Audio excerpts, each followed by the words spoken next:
السلام علیکم ورحمۃ اللہ وبرکاتہ۔ امید ہے کہ آپ سب خیریت سے ہوں گے۔ میری دعا ہے کہ اللہ تعالیٰ آپ کو ہمیشہ عافیت کے سائے میں رکھے۔ معزز سامعین و سامعات، قرآن کریم اللہ تعالیٰ کا کلام الہی ہے۔ یہ مخلوق نہیں بلکہ اس کی صفت ہے۔ قرآن کریم ہمیشہ سے لوح محفوظ میں ہے اور لوح محفوظ میں ہی رہے گا۔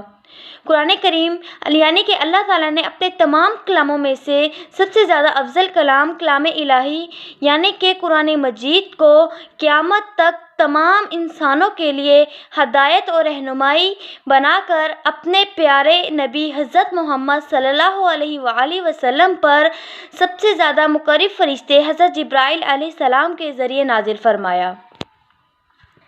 اللہ تعالیٰ کے کلام الہی کی تلاوت یعنی کہ قرآن کریم کی تلاوت جو ہے وہ بے شمار انسانوں کے لیے ہدایت بنتی ہے، اور ہم بھی قرآن کریم کی تلاوت سے قرآن آیات سے مشکلات سے نکل سکتے ہیں۔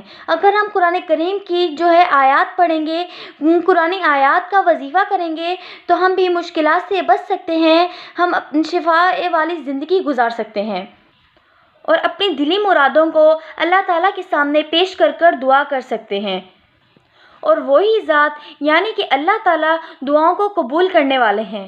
اگر ہم اپنی دلی مرادوں کو اللہ تعالیٰ کے سامنے مانگیں گے، اللہ سے کہیں گے کہ ہماری مرادوں کو پوری کرے، تو انشاءاللہ اللہ تعالیٰ ہماری دعاؤں کو ضرور قبول کریں گے، کیونکہ اللہ ہی تعالیٰ ہماری دعاؤں کو قبول کرنے والے ہیں۔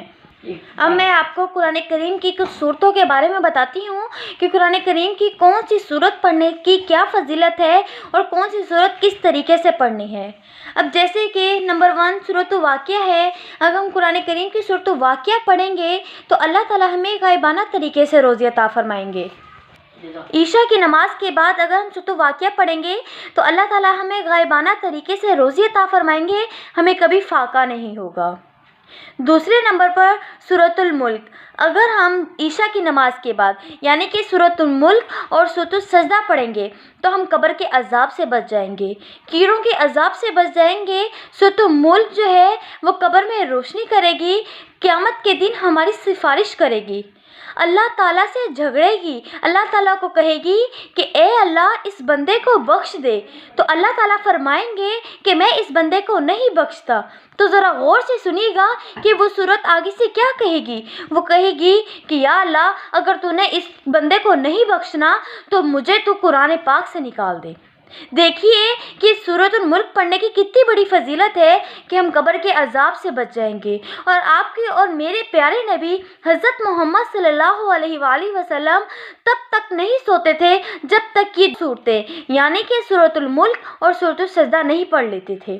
تو ہمیں تو بادرجہ اولا سورۃ الملک اور سورۃ السجدہ پڑھنی چاہیے تاکہ ہم قبر کے عذاب سے بچ سکیں۔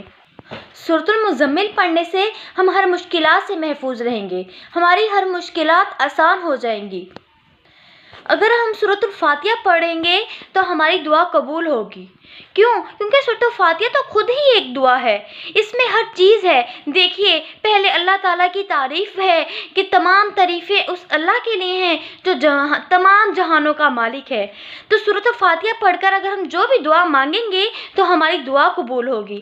ہمیں چاہیے کہ جب ہم دعا مانگنے لگیں نماز کے بعد یا ویسے ہی تو ہم درود شریف پڑھیں اور سورۃ الفاتحہ پڑھیں، تو انشاءاللہ ہماری تمام جائز دعائیں قبول ہو جائیں گی۔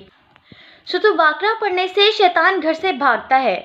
اگر ہو سکے تو ہم روز سورۃ البقرہ پڑھیں، نہیں تو سورۃ البقرہ کی تلاوت اونچی آواز سے لگائیں تاکہ اس کی جو آواز ہے پورے گھر میں گونجے۔ دیکھیں کہ شیطان گھر سے بھاگ جائے گا۔ نہیں سورۃ البقرہ پڑھ سکتے تو سورۃ البقرہ کی آخری آیات آمن الرسول سے پڑھیں، آخری جو اس کی آیات ہیں اس سے ہم پڑھیں گے تو تب بھی ہمیں وہی مطلب کہ شیطان بھاگ جائے گا اور ہم جو ہیں بیماریاں ہم سے دور ہو جائیں گی۔ سورۃ القاف کے جو پڑھتا ہے وہ دجال کے فتنے سے محفوظ رہتا ہے۔ جمعے کے دن جو سورۃ القاف پڑھے گا وہ دجال کے فتنے۔